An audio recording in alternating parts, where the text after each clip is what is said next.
Sonsoles Onega tiene la habilidad de contarnos grandes historias. Y yo creo que esta última, que ha titulado 1000 besos prohibidos, es la más potente que ha escrito. Una historia de amor en el presente, pero que hunde sus raíces en el pasado. Sonsoles, buenas noches. Hola, ¿qué tal? Buenas noches. Encantado de tenerte aquí en la radio pública de la región de Murcia. La primera pregunta es, la primera cuestión, el título, porque me ha encantado. Yo no sé si fue antes de escribir la novela, durante la novela, después de la novela, porque me parece un título redondo. Es una puerta perfecta para entrar en la historia, 1000 besos prohibidos.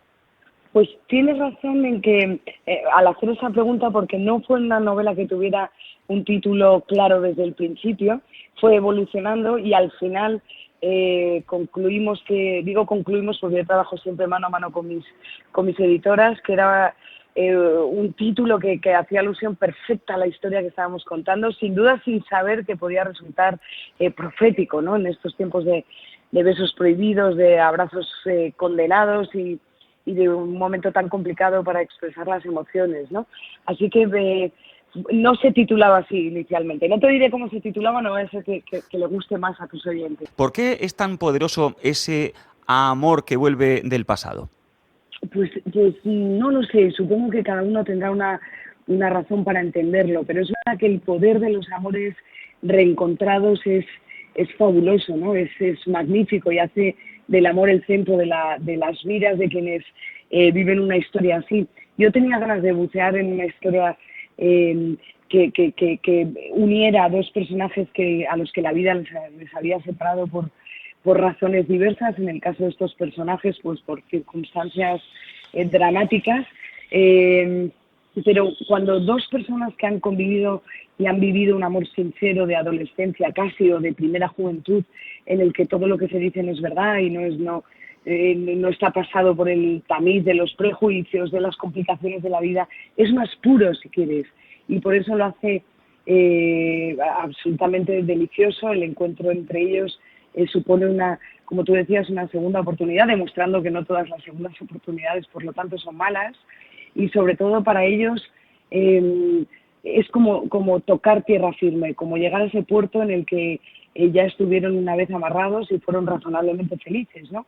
Luego la vida los separó y les da una segunda oportunidad sin que hagamos spoiler, porque no le vamos a contar al lector y a tu espectador, a tu oyente en este caso, cómo termina la historia. Pero es verdad, sí puedo contar que yo he sufrido metiéndome la piel dentro de Mauro, dentro de sus contradicciones, de su crisis emocional, la disyuntiva a la que se enfrenta, y para mí que es el gran personaje de esta novela.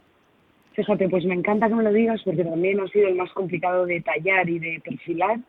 Mauro es el padre Mauro, es un sacerdote que se ordena también en un momento determinado de su vida y por unas circunstancias muy concretas, y de repente reencontrarse con Constanza en la Gran Vía de Madrid, en una acera de la Gran Vía de Madrid. Mira que la Gran Vía es larga y grande, supone una catarsis, ¿no? El mundo se agrieta bajo sus pies cuando se cruza con la mirada de esta mujer y un contacto que debería ser simplemente eso, ¿no? Pero al final esa vida vivida que parecía tan escasa en los años en los que éramos jóvenes y en los que ellos eran jóvenes, de repente se revela como una fuerza arrolladora, ¿no? Es lo que le pasa a ellos dos.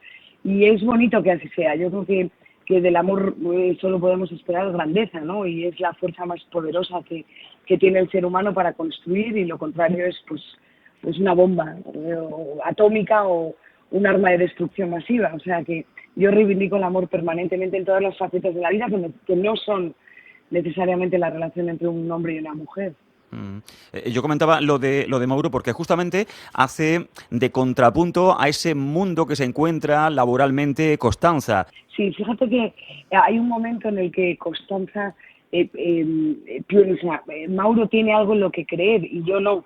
Constanza es una mujer maltratada por la vida, una mujer descreída, una mujer que ha estado cerca del poder y los poderosos, y en cierto modo se ha dado cuenta de que la vida es a veces es un gran banquillo, ¿no? Es una mujer abogada que tiene que defender a un banquero que ha cometido una de estas fechorías en las que estamos tristemente acostumbrados en estos tiempos, ¿no?, de abusos. Y Constanza y el padre Mauro contraponen el mundo, en realidad el mundo en el que vivimos, con sus contradicciones, sus dudas, el descreimiento del que te hablaba antes, en tiempos en los que hemos visto cómo todo eso que habían construido los padres de la democracia y de la Constitución se tambalea de repente por culpa de todo eso que se ha hecho mal en nuestro tiempo. Es una novela rabiosamente contemporánea que pretendía enmarcar a los personajes precisamente en este mundo nuestro que estamos viviendo ahora y que es es todo menos cierto. Es un mundo de pocas certezas, un mundo donde caminamos casi sobre barro en vez de sobre asfalto firme, ¿no? Y con la pandemia no te digo hasta qué punto este sentimiento que al menos yo tengo se ha exacerbado y se ha multiplicado. Sonsoles, no es casual que elijas la Gran Vía como punto de reencuentro de Constanza y de Mauro, ¿verdad? No, no es casual y es un caprichazo que me he dado en esta novela. Después de escribir Después del amor, que era una historia real en la que tenía que ser muy fiel con los escenarios, con los personajes, las situaciones, las tramas, aquí sí que me he dado el capricho de elegir la Gran Vía. Llevaba mucho tiempo en realidad queriendo hacerlo, porque ha sido en parte mi entorno profesional durante un montón de años, cuando trabajaba en la Audiencia Nacional, que queda a 10 minutos andando, y en el Congreso de los Diputados a 5, esa Gran Vía tan evocadora, me apetecía que fuera escenario de algún libro, y lo ha sido de este. Así que un pequeño capricho literario y también un pequeño homenaje, pero muy pequeño, porque, en fin, de la Gran Vía se ha escrito, se ha retratado, se ha pintado. Así que simplemente pues me sumo a eso.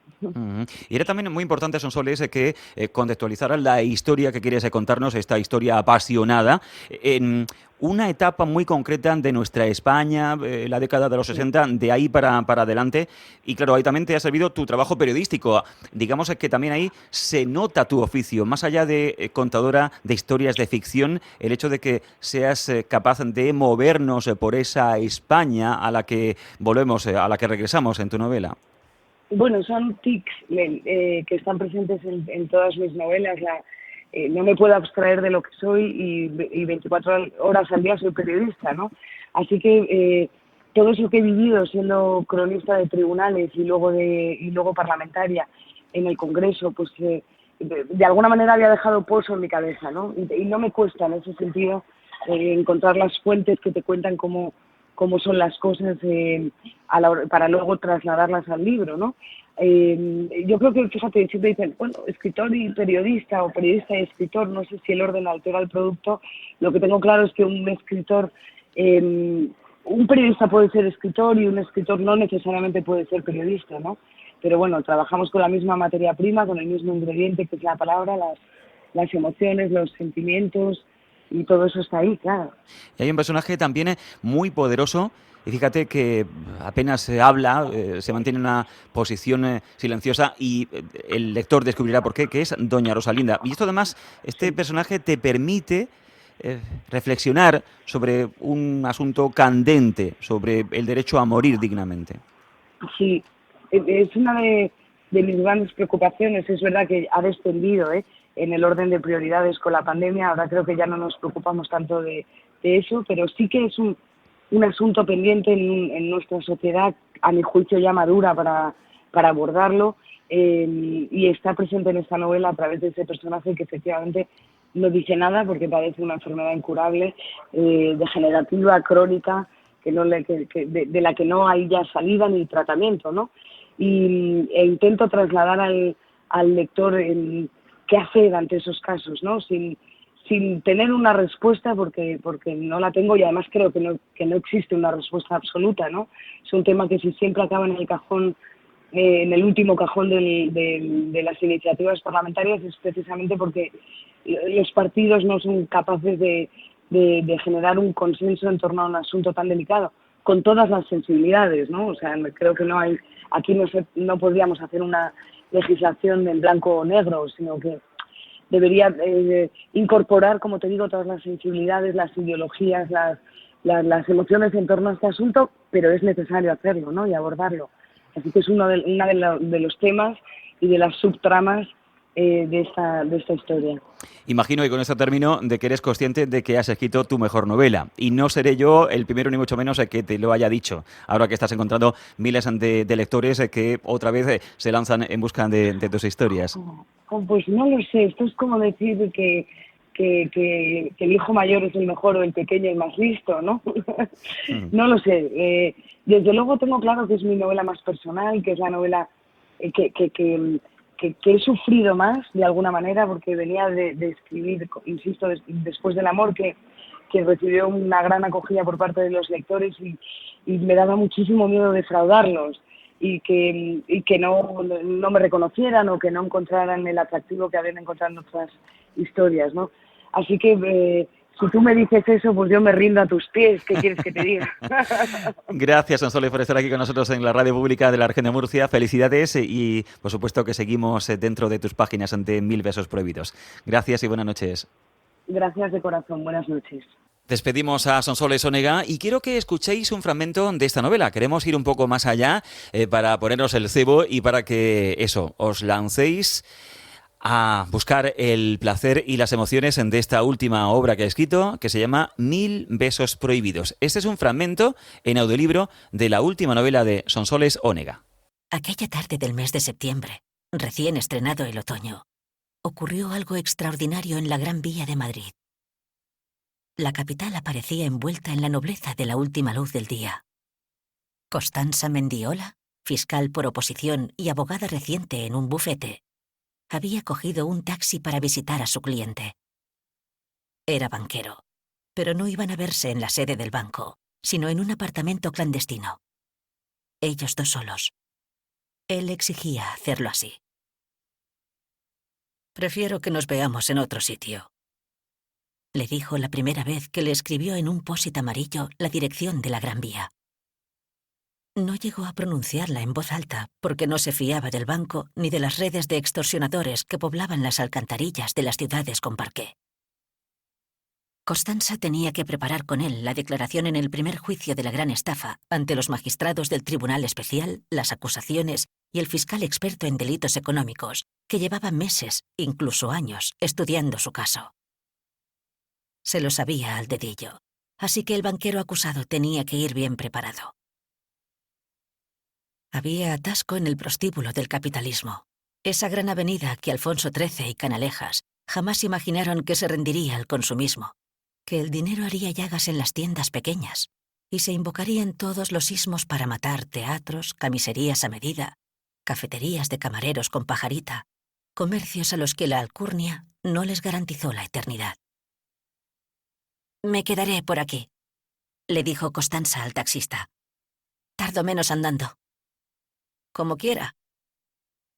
Pagó la carrera, 7,50 €, y bajó del taxi. No le llevaría más de 5 minutos recorrer a pie el tramo desde el número 27 hasta la esquina con la calle Alcalá.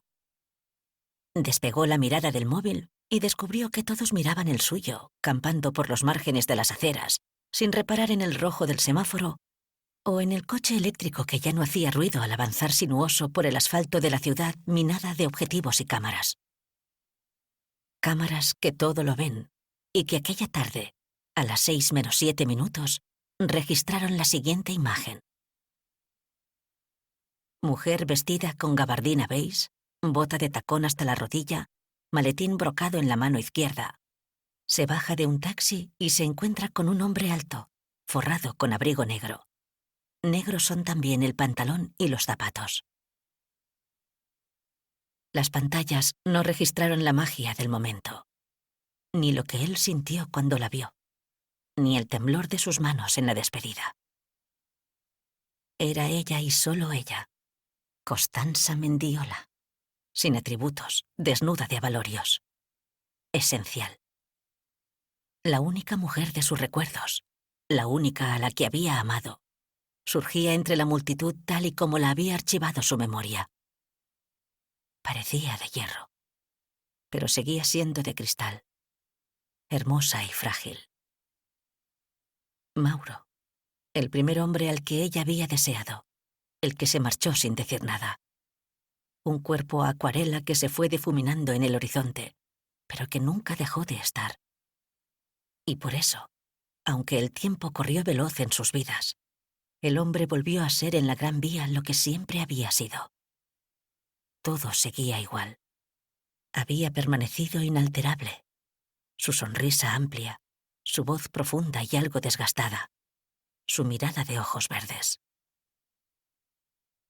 Aunque no lo dijeron, aunque los dos se miraron y apenas intercambiaron algunas frases sueltas, aunque todo eso fue así, sintieron que nada había cambiado después de su largo viaje. Por fin habían vuelto de las trincheras de sus vidas. Las cámaras certificaron la última escena. Las cámaras certificaron la última escena.